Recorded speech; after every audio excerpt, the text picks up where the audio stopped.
And we thank you very much for showing up for us, because usually when you have the women's sessions, it's usually the women that are gathered. And we're tired of talking to one another. So it's great that we have quite a number of men in the house, as well as the women showing up for themselves. We're the panel 5, and we're talking about uplifting women entrepreneurship. And if you know anything about statistics around the world right now, it's clear that with a world population that has about 50% of it as women, as a business person, I think only a foolish businessman undermines 50% of his assets. And as women are critical assets on the planet, this is not just a gender issue, it's a business issue. And the growth that any country can hope to achieve right now can largely come from its women and from its young people as latent assets. And what we have discovered across the world right now is that women are assets crying out to be given the opportunity to fully express. As an entrepreneur myself for the past 34 years, I've had a chance to play in the manufacturing space, running manufacturing group in furniture, and going from there to play in the corporate world and becoming the chairman of the oldest financial institution in West Africa, First Bank of Nigeria, as the first female in 127 years history. So when the women get the opportunity to do what they need to do, they deliver results. As you can see, I have some amazing, brilliant, not just brilliant, but beautiful. And that's what women bring. We bring the color, but we also bring the mental capacity to the table. I have some of them physically here, and I have some that will join us virtually. With technology at its best right now, we don't all need to fly across the world. We can connect in the world without moving from where we are. So we will have some of our colleagues virtually, as you can see, they're already on, and we'll have some of us in the room. What I'm going to do is I'm going to take a quick chance for everyone to just introduce yourself and just say, in 1 minute, this is who I am, and this is what I proudly do. I think, should we start with you? Thank you.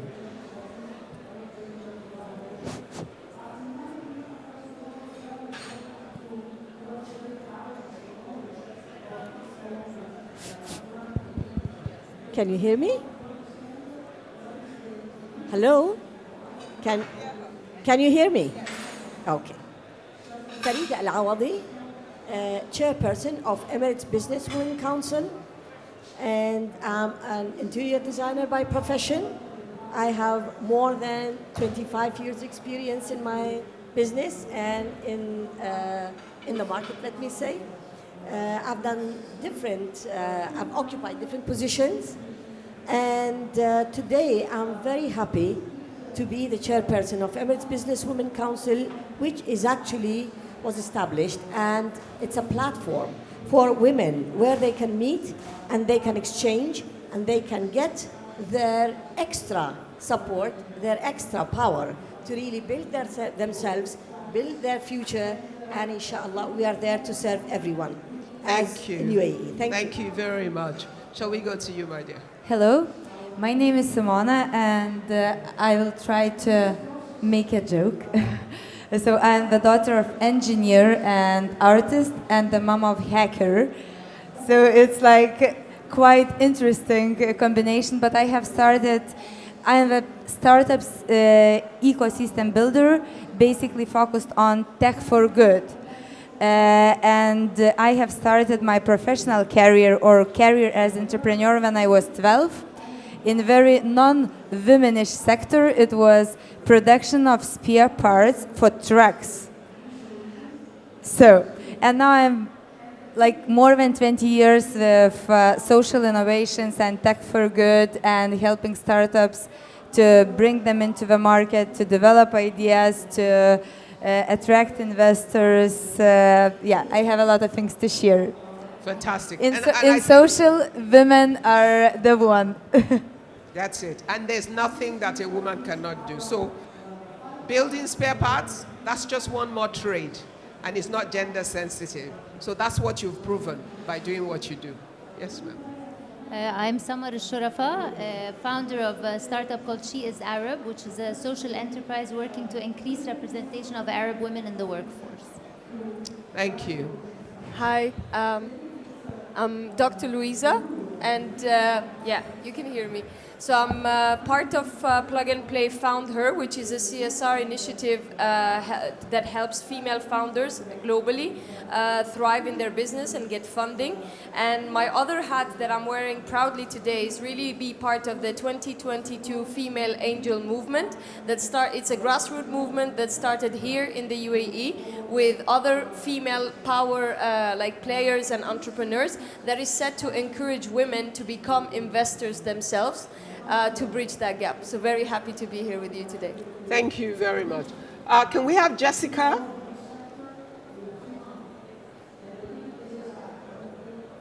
Your audio is off.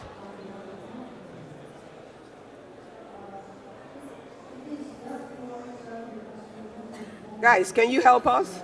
She's speaking, but we can't hear her.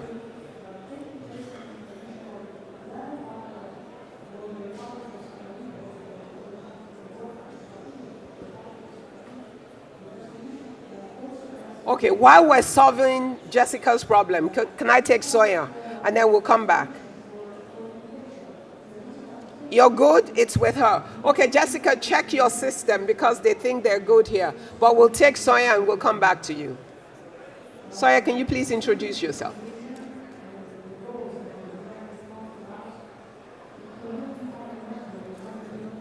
We can't hear Soya too, so it can't be both of them.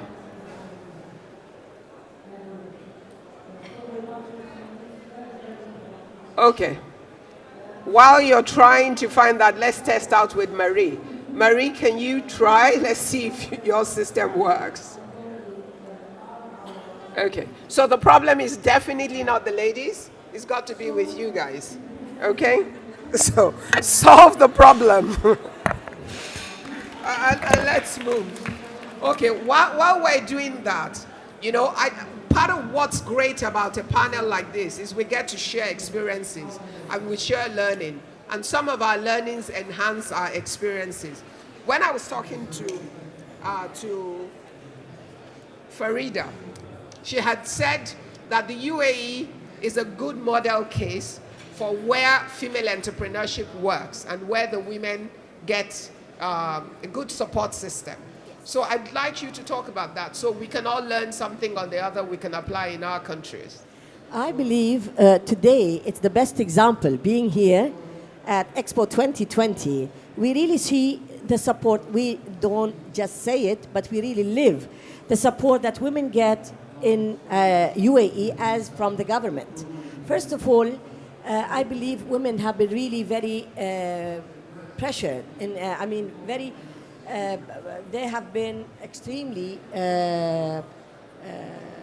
treasured to be in here, in this part, to really get all these values and all this attention that our extreme leaders have given women, and that is from day one of the Federation of the UAE United, of establishing the United Arab Emirates. And if I actually go back, we will see that in UAE, there is no restriction to what women can do. Not in business, not in their education, not in any field. And the best example, as I say, if we really look at Expo and the success that everybody talks about, it actually was led by a woman. Fantastic. We should put our hands together for her. Her Excellency Reem Al-Hashimi.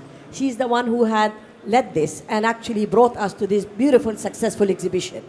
At the same time, we will see that if we talk about women and what they have achieved in UAE, we will see, first of all, the attention that the government has given to education. Women literacy is actually 95.8%. They are even slightly higher than men. Men are actually 95. But this shows us how much importance the government have given to the role of women in building our country. Of course, the biggest supporter for women have been our ex-president, may God bless his soul, Sheikh Zayed bin Sultan Al Nahyan, the father of UAE.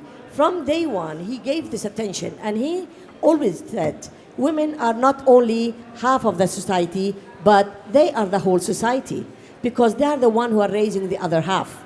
So that's how important her role is. And of course, saying that, he gave all the support, and we see that from our chairperson for Emirates Businesswomen Council, Sheikha Fatma bint Mubarak, may God bless her soul. She has been the biggest support ever since United Arab Emirates was announced. Okay, so if I just take you from there, one thing that is clear, so we can make our points clear, government policy, government support is key. Educating women and setting the right agenda to make sure they're educated, they're empowered, and they're given the opportunity to use their talents in entrepreneurship and in corporate work for the government will make a change. So I'll come back to you later, but I need to run. Okay, so have we solved the problem? Can I introduce my virtual? We're good? Okay, Jessica, can you try and do this in like 1 minute? Yes. Hello, good afternoon from Vienna, Austria. I hope you can hear me now. Yes, we can. Excellent. It's very nice to meet you and to be on this panel full of successful women. I used to be an entrepreneur myself. I was running a rather unsuccessful social business. And when trying to raise funding for my social business, I realized that women are not on the investors' radar, which got me interested in gender lens investing. And I'm now proud to be raising awareness for women entrepreneurs who are doing great things and that are worth investing in. Thank you. Fantastic. Thank you, Jessica. So can I come to you, Soya? We're going to talk about the fundraising for women later, but let me go to Soya. Thank you so much. Hello from Bahrain. I'm a mother of 2 girls. I'm the founder of a chocolate concept called Maya La Chocolaterie and Maya Delice. I'm a board member of the Bahrain Chamber of Commerce, board member of the Social Insurance Organization, and a member of the governing body of the ILO. I'm also the CEO of a platform that's focused on Arab women globally, which has launched recently called Ra'idat. Additionally, I'm an ambassador to the Smile Foundation, which supports children who have cancer. Thank you so much for having me today with you. You're welcome, Soya. And I think the Arab women are really lucky. 2 amazing women looking out for Arab women. That's a great thing. Okay. There's many more, but it's never enough. I know. It's never I enough. know. The more, the merrier. There's so much work to be done. You're very right. Marie? Marie-Christine Oglir. My company is in the field of fluid mechanics, which is quite male world. I'm No, also which is science-based. Used to be male world. Now everybody's world. And once you're there, it's nobody's world. It means that you can deliver and every other girl can deliver to if she sets her mind to. I'm sorry, did I distract you? I just wanted to make a point. We need to change the narrative, and that's part of it. We actually need to say it as we want it. Every girl can play in any field that she chooses to. The opportunity is there. And we need to change the narrative so that we can make it easier for the girls to feel free to participate. You've done an amazing job in that field. That means girls can play in it. So I want you to own it and not give it as a male-described industry. Thank you. Please go on. Okay, if you like. I'm also president of an aerospace cluster, and I heard some of the ladies there is also or was also in aerospace industry. I'm a member of the Chamber of Commerce in charge of international of Paris region. And of course, I'm also president of FCEM, which is Women Entrepreneur World Association. All right. Thank you very much, Marie. Now, let's talk about something that's really important. Dr. Louisa Chito. Dr. Louisa? Okay. Now, do you want to talk to us about fundraising challenges for women? Because a lot of women will tell you they have great ideas, they want to go scale their businesses, but finding the right opportunity. And if you remember what Jessica said, about the fact that a lot of funds are not gender sensitive. Talk to me about that. So how much time do we have? Because this is a really big You have issue. like 2 minutes. All right, so I think I want the audience to focus on one figure that is really sad, is 2% of VC funding globally goes to women as of today. And it's been declining since 2019. So that's another problem. Now, we can look at this problem on multiple fronts, but the first front is that representation of women that have a decision-making power as an LP or a GP in investment firms is lacking. That's one. So we need more women in those investment board seats to make that decision, because they're twice as likely to invest in female-led entrepreneurs than their male counterparts. So representation matters at the VC level. Yeah. Second is for women to have access to the same networks and tools that male entrepreneurs have access to. That is not necessarily the case. There are many initiatives to bridge this gap, but we're not there yet. And I think third, and is obviously not to put the blame on us women, but women are inherently perfectionists, so they typically go later or apply later to get funding because they think their idea is not perfect yet, the concept is not there. And what happens is a man with half the idea, half the maturity of that idea will snatch that funding from her. So like many problems that we can see, but also many opportunities for us to bridge that gap. And one of them is really for us to be more involved in those investment conversations. How to get women to invest. Women are earning more and more. How to educate them, to give them the confidence that they also can be part of this investment world that is escaping us. Thank you very much. I mean, like you said, it's a really big area. And because I was in the finance industry as the chairman of a huge bank, I understand all of the issues that are there. The good news is there is an increased emergence of gender lens financing and more of those funds coming up that are driven by women. Women are good business. Statistics and reports have shown if anybody is going to pay your money back, 2 to 1, women will pay the money that they take back. And so they are good business and they're worth investing in. And what Jessica said earlier about training people about genderless investing, do you want to talk to us about what you do with that? Yes, I wish to. Thank you. Yes, the United Nations Industrial Development Organization, the organization that I work for, based in Vienna headquarters, is currently developing, finalizing actually, its gender lens investing training e-learning course. We've decided to create such a self-paced e-learning course with access for free to really stop focusing on the women and trying to fix them, because I think we are beyond the conversation about what women should do, how they should do it to raise funding for their business, and rather raise awareness for the power dynamics that are existent and quite unfair in the finance industry. So UNIDO has been doing gender analysis for a long time.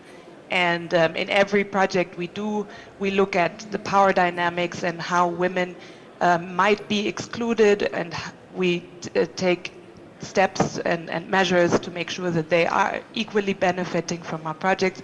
So, you know, this time we said we are not doing another women's accelerator. We're actually talking to the men now and trying to make them understand that there's a real business case when you invest in women. And I think that the numbers are really helping us here. It has been proven that women deliver twice as much per dollar invested. So I think bringing the men to the table here is really what we should all work for. I agree with you, for the simple reason that most of the money in the world right now is managed in multiple units by men, and getting the men to understand that investing in women is a good business is major to our being able to get enough funds for women to benefit from. Now, Soya, let me just, I know you're an entrepreneur, I know you're doing amazing things, I know about all the chocolate factory and all the projects that we're driving, and it shows what women can do when they have the right kind of support and opportunities. Tell us from your own experience, what Jessica has talked about, how has it played out, and what are your learnings that you'd like to share with other women who are trying to build or scale up their business, and how can they find the right kind of financing and what opportunities are available? Thank you so much. Well, honestly speaking, I don't think it's a gender issue, especially when it comes to Bahrain. I've been an entrepreneur since 2002. Before that, I was an employee. I worked in the telecom sector and the banking sector.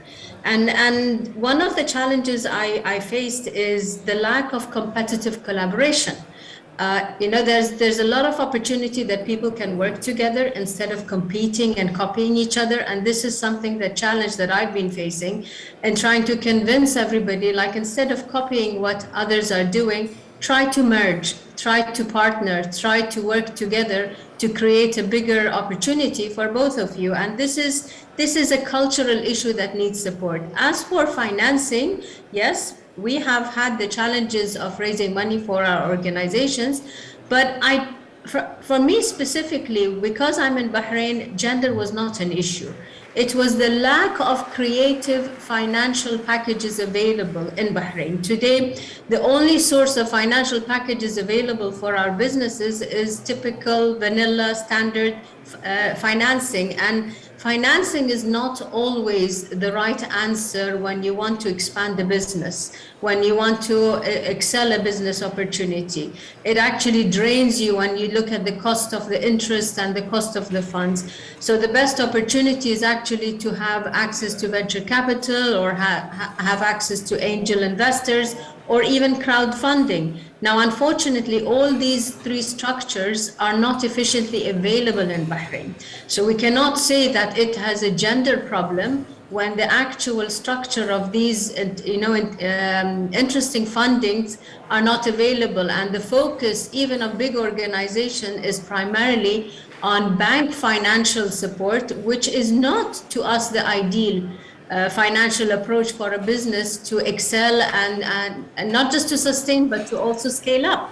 And especially when you're looking at the scale-up opportunity. So gender is not an issue. Bahrain is privileged to have, if we look at the government sector, we have a ratio of 50-50 between men and women. We have a lot of women that are in high positions in the government sector, while in the private sector, the ratio is much lower. But also there's a reason why the ratio is much lower. It's because 98% of the business community is small and medium companies. And in many cases, they cannot afford to hire locals, which today the government has proposed a package to compromise the wages, the minimum wages, to even encourage the SMEs to hire more locals, be it men and women. So saying that, basically, yes, we do have a challenge in funding, but gender is not an issue. Bahraini women have always been empowered. We don't have a quota to appoint women in boards. We have that open system where women who feel they have a chance do involve themselves. And we have today women in many boards in Bahrain, be it the private or the public community. Myself being one of 3 women in the chamber, this is the second time we've been elected. And this is basically by getting votes from the general public. It's not by appointment from the government. The actual business community voted for us and gave us a chance to represent them, men or women, on the board of the chamber. So we are today in a progression era when it comes to Bahraini women. We have always been empowered since we were kids. I'm the eldest of my siblings. My father used to take me to his construction site since I was 7 years old. And he never said, you stay at home, your brother's coming with me. He said, you're the eldest, you're gonna come with me because I want you to learn how to be a leader one day. Fantastic. You know what I find fascinating about what Sonia said and what Farida said earlier is that, contrary to the maybe ignorant perception on the outside, the Middle Eastern woman is actually quite opportuned and empowered. And I think that's something that you need to share a bit more for the rest of the world to see just how much opportunity the women are given and how forward-looking, the environment has been in terms of supporting women.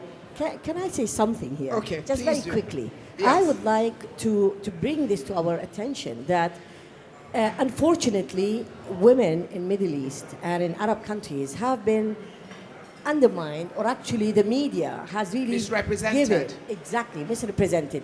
And actually, if we go back to the sources, we realize that the main sources for our women to be strong and the families to really give her that support is really from our culture and history, the Islamic history. Because you won't believe it, women were so active. And if I just very simply say, the first loan that was given in the Islamic history was to a woman.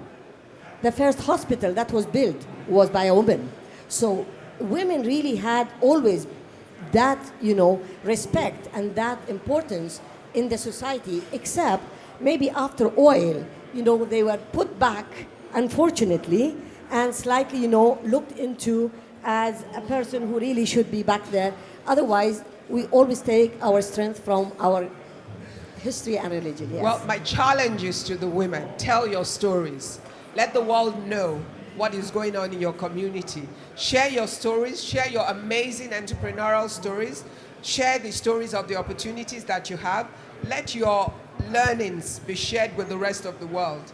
And let them celebrate you for what you do, but also take learnings from what you do and let it benefit everybody else. You want to say something? Yeah, I would like to add and to reflect a little bit.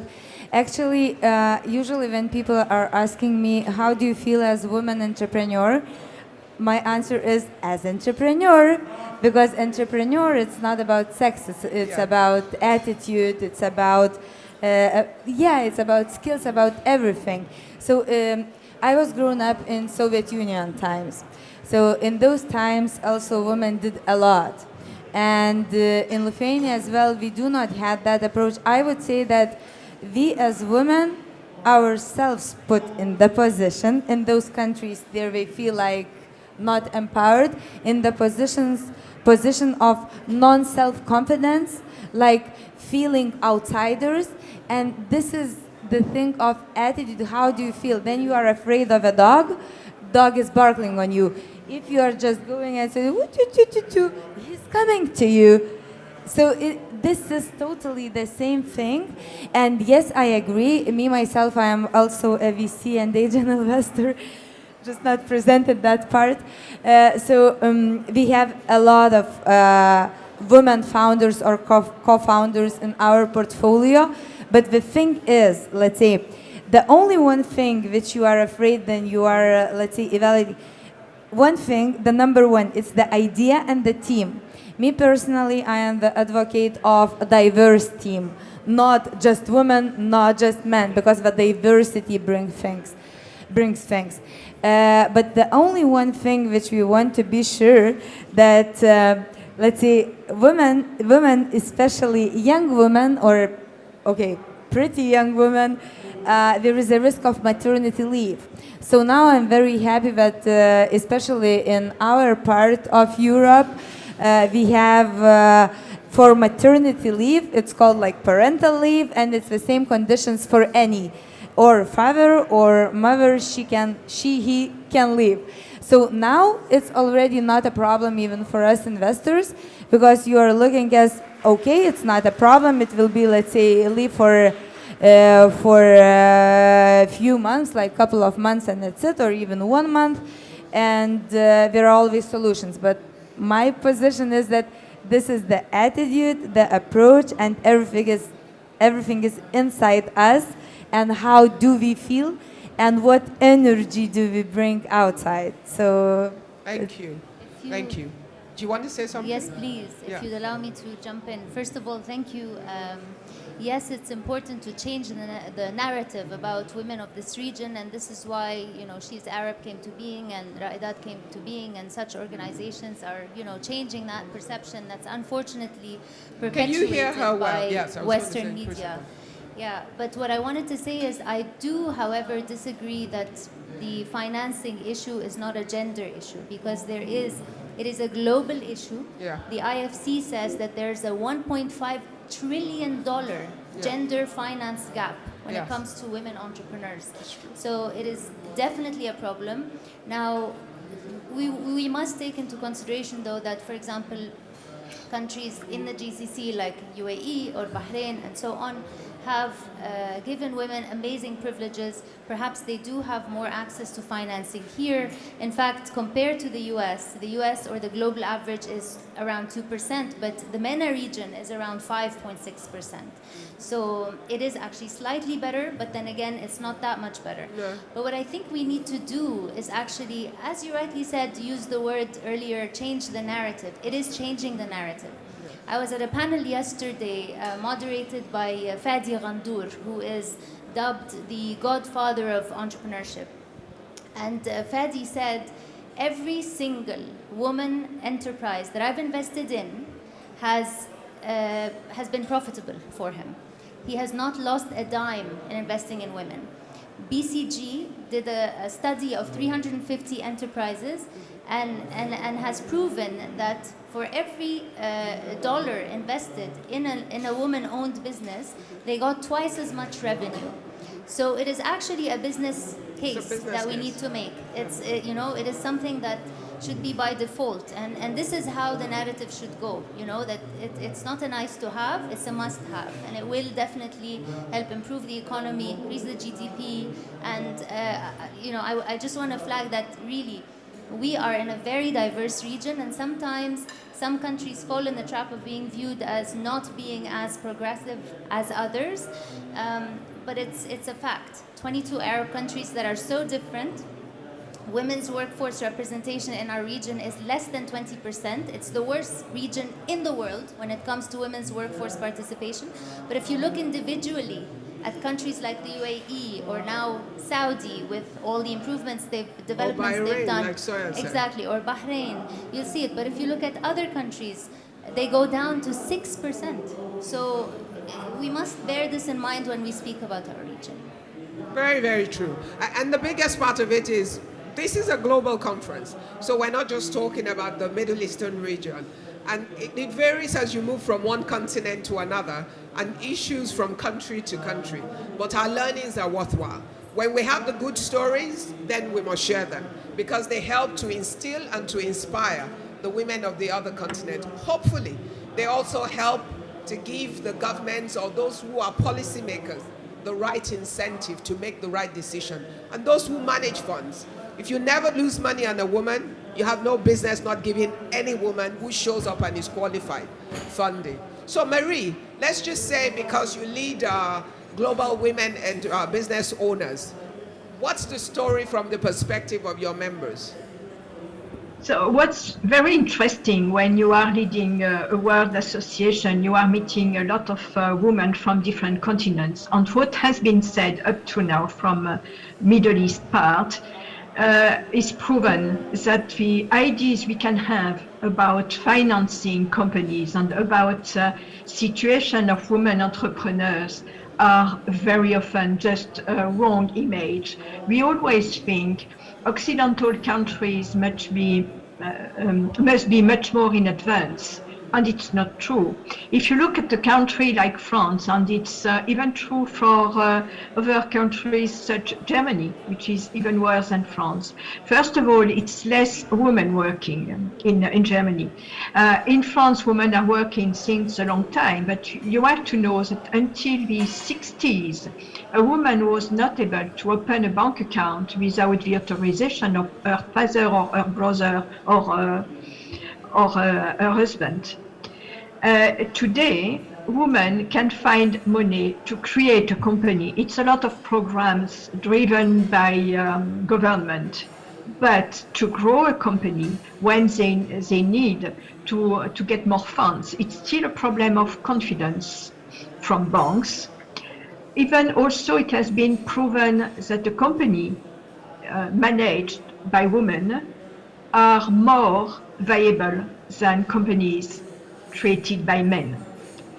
Of course, I'm talking about SMEs, because if you look at large company up to now, it's very difficult to compare, as it's so few women leading the largest 40 companies in France. It was only one, now it's 2 on 40.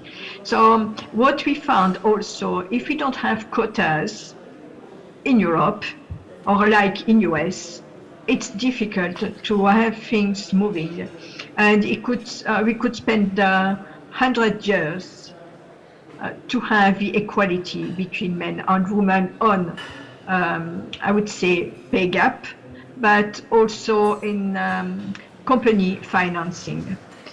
It's a lot of programs which are launched actually by banks to help women to start, but not to grow. So it's one thing in our association that we would like to develop, and we are really emphasizing. It's to help women who have already set up their company, who have a company which is already a certain size, and they have their company since few years and they want to grow it, to help them. So it can be done through angels, and it's something which is not so well developed in France and mainly for women. Okay, thank you very much. Now, one thing is clear. We have a high level of women who are interested in entrepreneurship from every country to the other.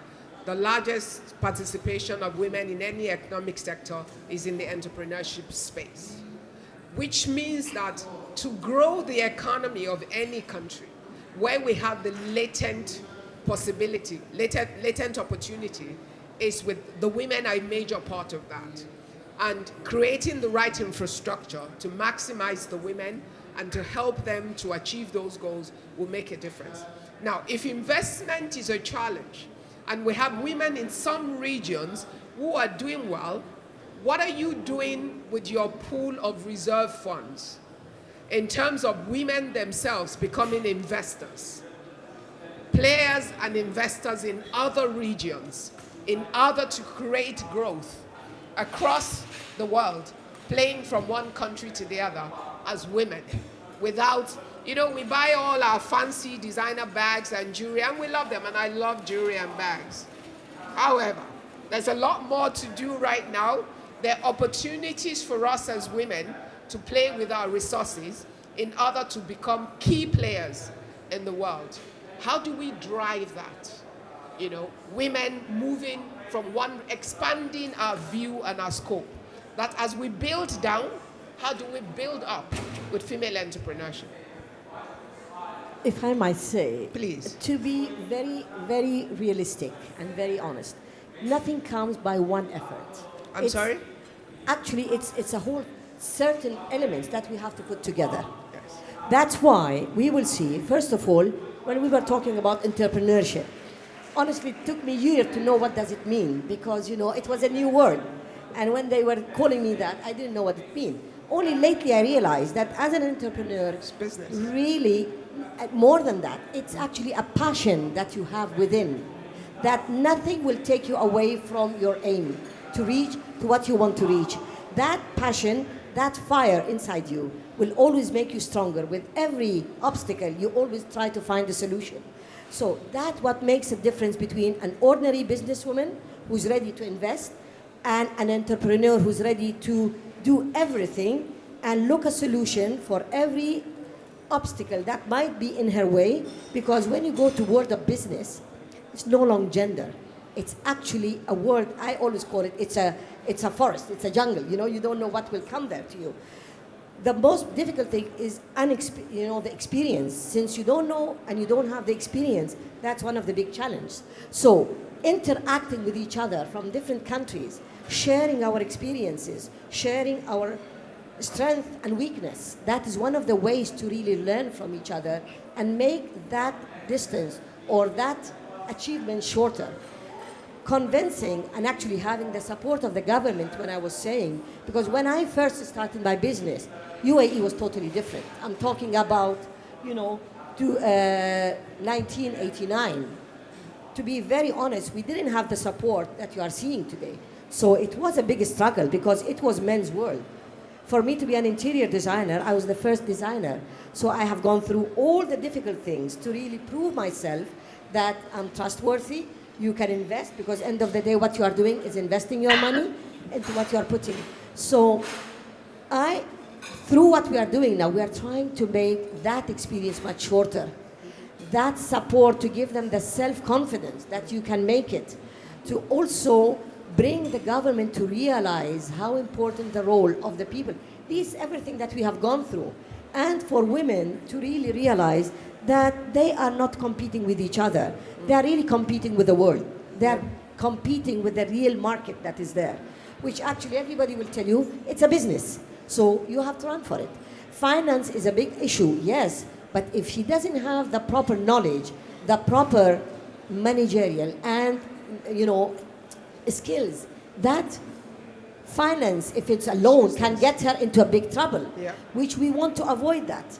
Now, I believe, and this is one of the best things that I see is happening at Expo, is actually that we are meeting so many ladies, successful ladies from different parts of the world. And we are building these relations to really extend this to our members, to our sisters, in every country, and bring that gap closer between us, because I believe women, we do not only think of only business, but we also think of peace, of a better society, a better community. Sure. So general, benefit for everyone. And for that, I will say, everything that we are saying here, it's a part of the success. Mm-hmm. It cannot work by itself. Yeah. Now, I believe when we say that, we have to realize how important it is to put our hands together and to really work toward what we are aiming, because meeting so many different people, I realized our problems are almost all the same. Sure. I see so much common things between us than the differences that are there, regardless of our color, our religion, our nationality. Regardless of that, we have so much in common, being women and being, aggressive people, to really get our way and to help our community and ourselves first before we help others, because if we are not successful, we cannot help others. Thank you so much. I think she deserves a clap, because the reality is we can do much more together than apart.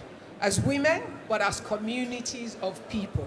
When COVID came, it didn't know any nation.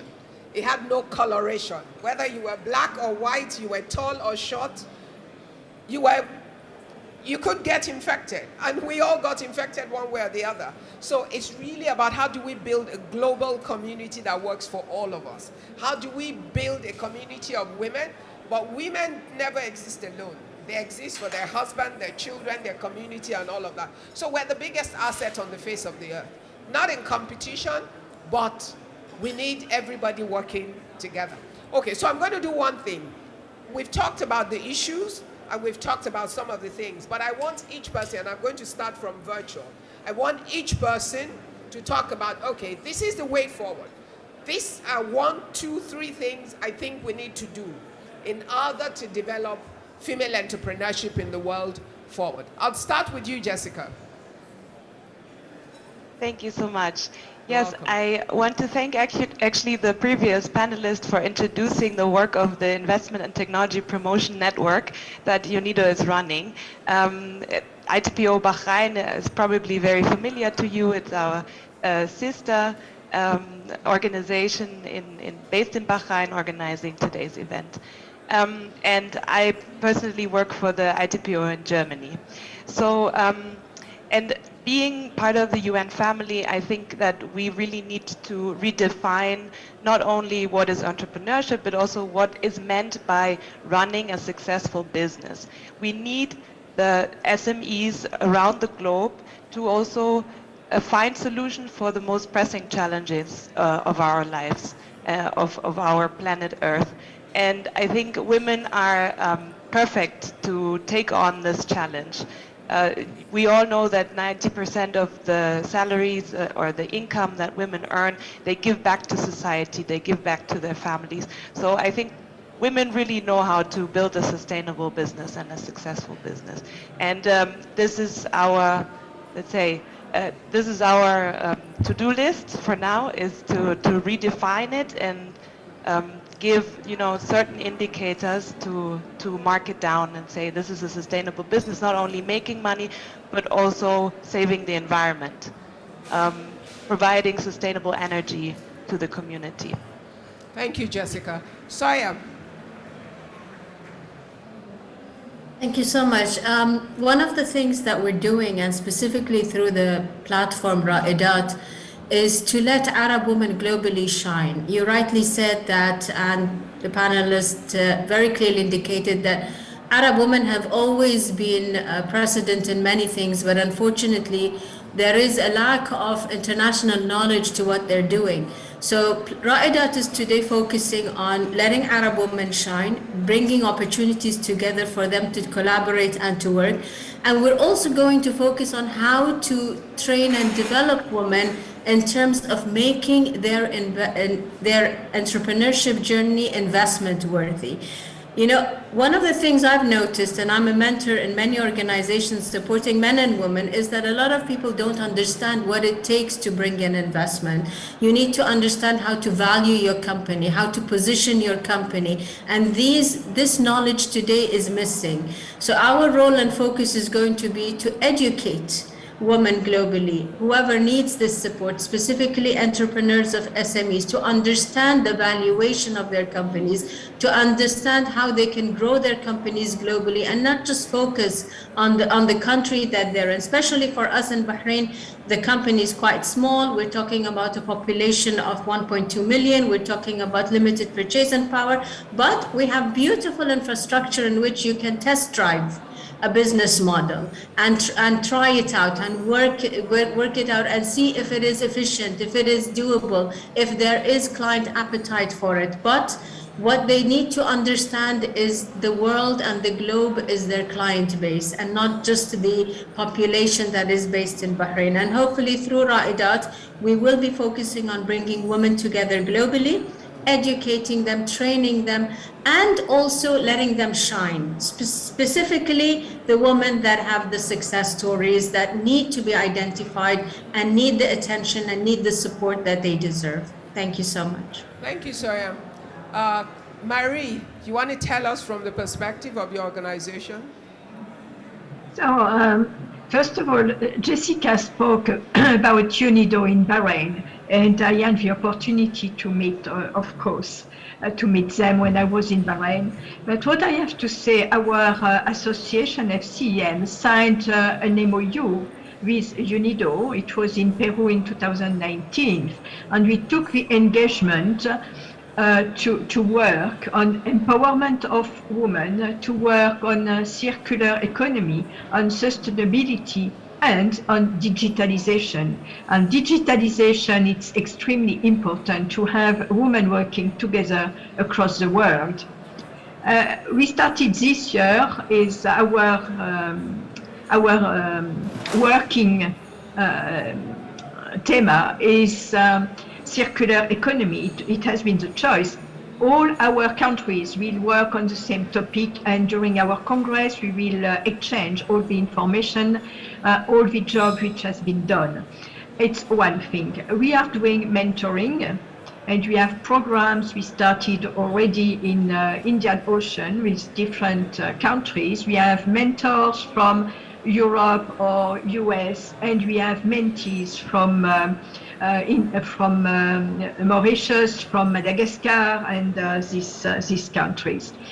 And one thing also which is key for all women entrepreneurs is to be able to develop their business. And we have our own platform, which is our FCEM community, which means any member of any association, members of FCEM, can advertise her company and can ask for a supplier, for a distributor, just to grow her business. And I saw in the room, I saw one of our members, the president of our Russian association, and she's there. I'm here in France, but we are working together. And our motto, and I think it could be true, unfortunately, I'm not with you, and it's much more difficult by distance, of course, to exchange really with people. But our motto as FCEM is alone we are invisible, but together we are invincible. And it's certainly something we need to apply. It's to be much more closer women entrepreneurs in the world through our association or of the tool. It's not the problem. I'm not doing advertising for our association, but could be a good way to increase empowerment of women and also to increase business of each company of the different members. But working together, it's key, and it's not enough realized in the different countries. We can see women who are very successful and they don't help the others. So we need really to work together. All right. Thank you very much, Marie. Can I start with you, Dr. Louisa? So I'll try to echo what was said without repeating myself, but I think my first point would be I come from the world of accelerators and venture capital world, and I strongly believe it's an unpopular idea in other countries, but to have gender-specific accelerator programs that specifically focus on female entrepreneurs, because we need to level the playing field before we can claim that any founder can enter, because there are not enough women who apply even for these accelerator, which are great opportunities for them to grow their business, access funding, access mentors. And we need more of these programs that are specifically catering to women globally, so that we have more success stories, because then it's a ripple effect. So that's one. Second is really educating women, like you mentioned about disposable income that we're having globally. What do we do with it? How can we actively participate? And I think the issue is, do we recognize ourselves in what a VC or investor is today? And I don't think so, because we see it as a male-dominated suit and tie type of word that is not representative of us or our values. So I think we need to change that perception that it's okay to put a $500 ticket can go a long way for a company that needs it the most. So I think changing that representation of what an investor is, an investor has no gender. You just have disposable income. If you have the tools enough to educate you about how to make sound investments, then you can be part of this solution.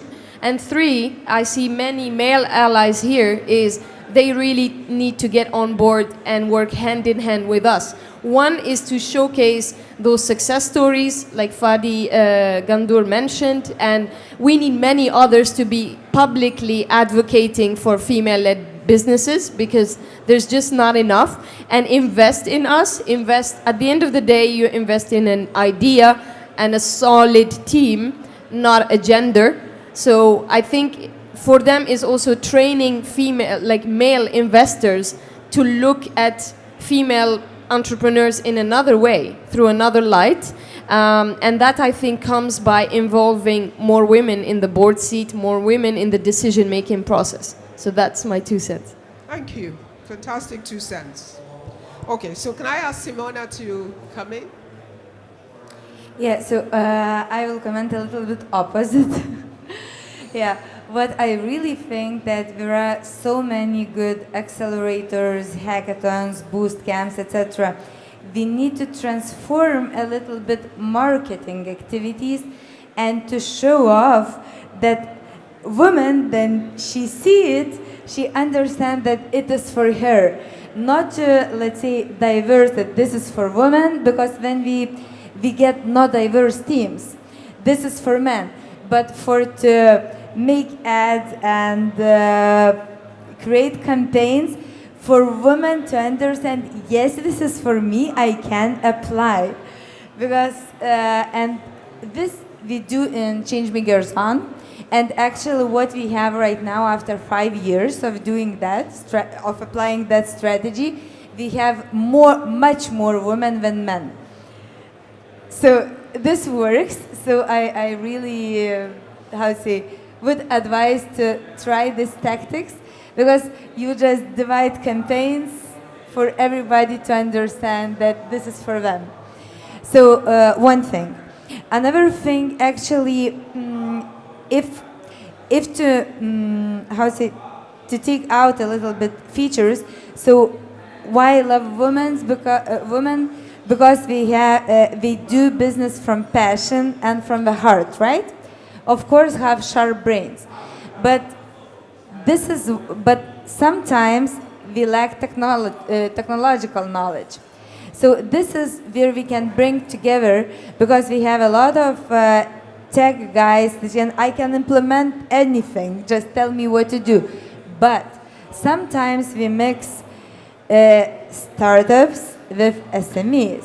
We have a lot of women which are crafting and doing, and they are not even seeking for investment, right?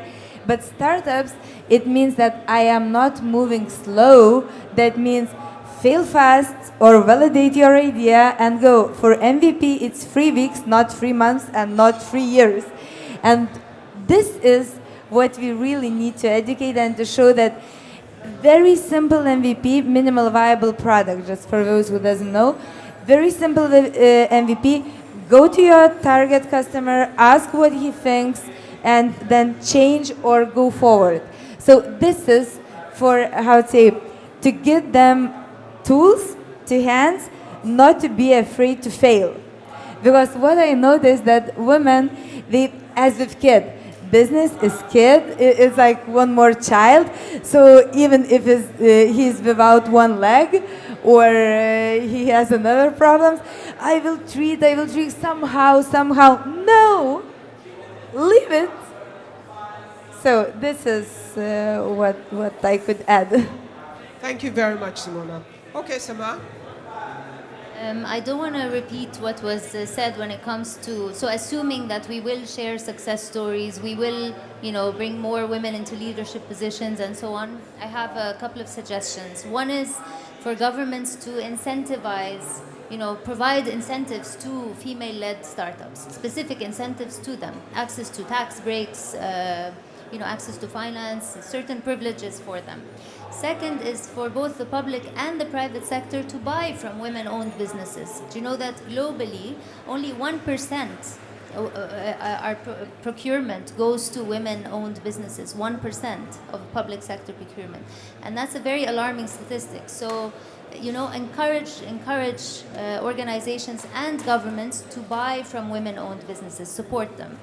Another call is for organizations to invest in entrepreneurship, to get their employees to understand what entrepreneurship is.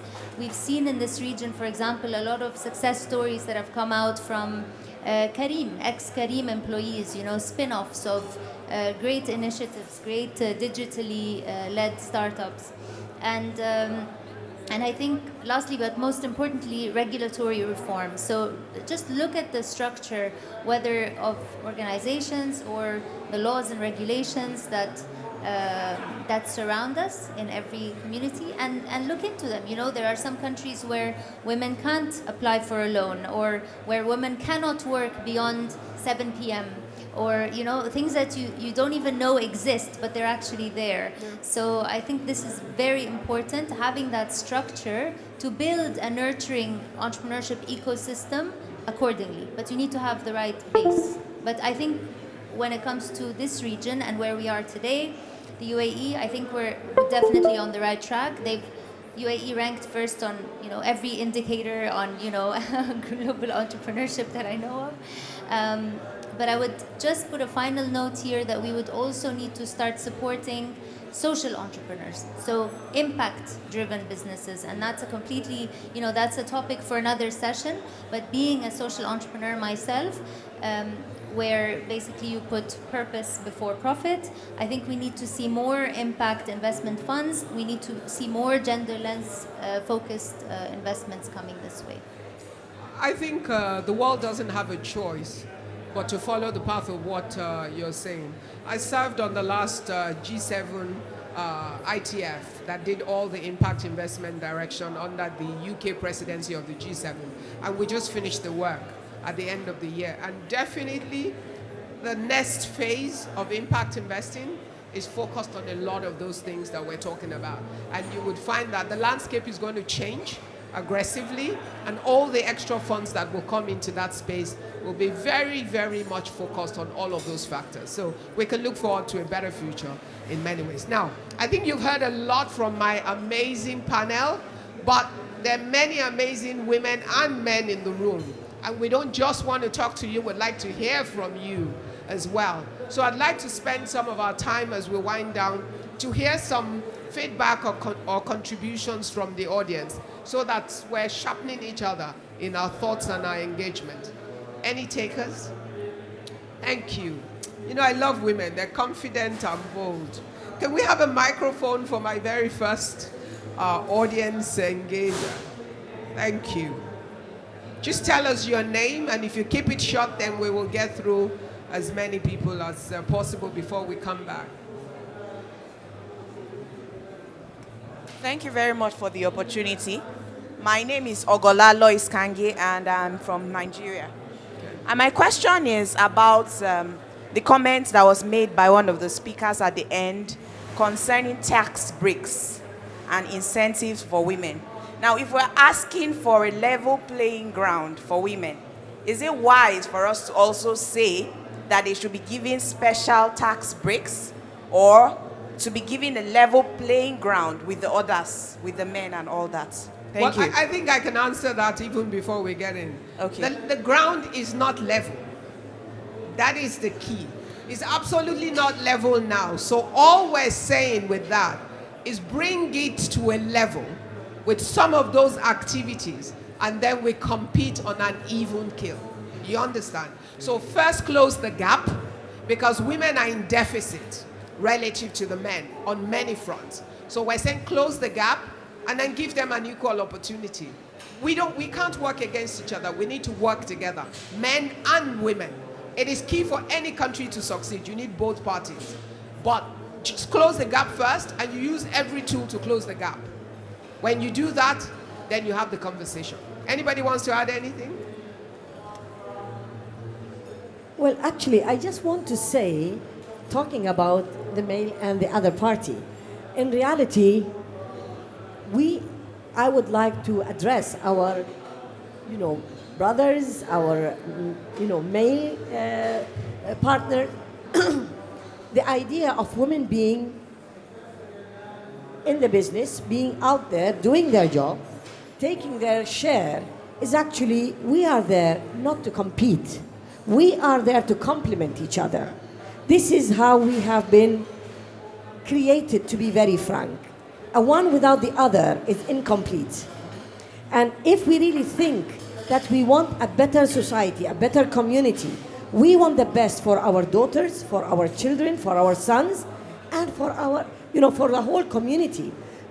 So the idea, because unfortunately, always the media have put the idea is the competition.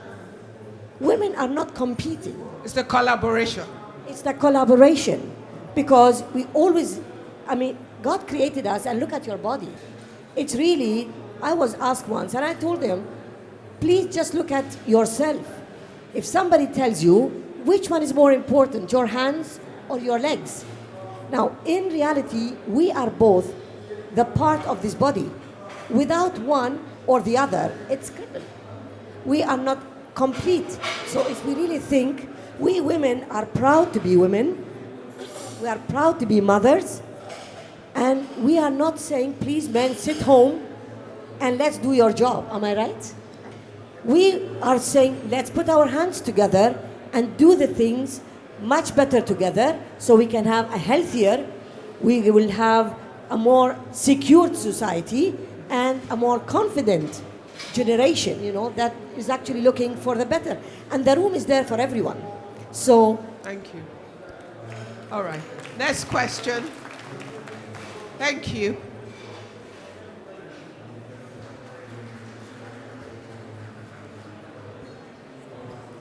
Hi, thank you so much for giving me the opportunity to ask. My name is Raya Khatim. I'm a bootstrapping soy wax candle maker from the basement. And I'm very creative, and I know how to brand on my own and all of that. But you were talking about investing, and honestly, it scares the living hell out of me. I don't know why. And I have a question for you as to, where does this come from? Where does it come from? Is it from society or the way we grow up? Why are women so scared of finance and actually putting that money somewhere, where does it come from? It comes from somewhere. I'm not sure where. I'm gonna try and from an evolutionary perspective and so on, because on one hand, typically you have women that manage the finances of a household. That's normal, and there's no bias about that. Everyone agrees on that. However, outside of the home, the woman is excluded from any financial decision, like be it investment, be it like getting loans or approving loans. Suddenly it becomes a taboo subject. And it's not only for investment. Typically women suffer in conversation when asking for a raise or negotiating a salary package. We're all shy to talk about money because we've been taught that this is not proper, this is not ladylike to ask money, because then you're aggressive, you are displaying male traits. But I think again it has, I see it, I'm not to Gen Z, but I see the generations that are younger no longer subscribe to that, normalizing these conversations about money. And there's no shame in asking money. And I think as women there is this shame, to ask for money because we're not comfortable with that. It's usually a room full of men where typically as women we would behave differently. So there are many factors that doesn't allow us to properly and confidently ask for what is our due, So I think, would it be a different reaction if in that boardroom you would see all women or half women making that decision? Yeah, I mean, it's easier to approach, even for men. No, I think the question essentially has been answered, just so we can give more people. Okay. But I think part of what we can do is, once you identify an area of weakness, invest time to go and learn the knowledge to do it. Go into a negotiation course. There are courses online on negotiation that will teach you on what to do. Go into an accelerator. Could I add something to your question?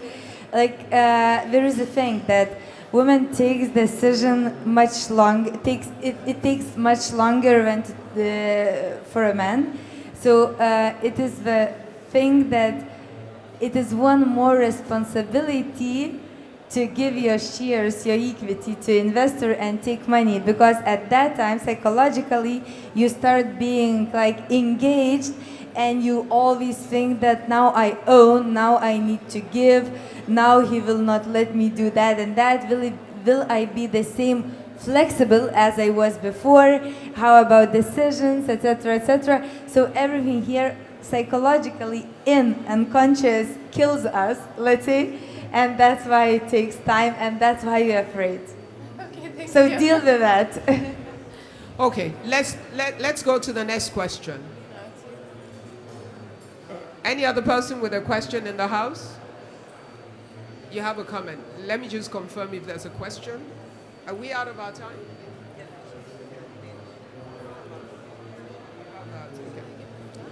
All right.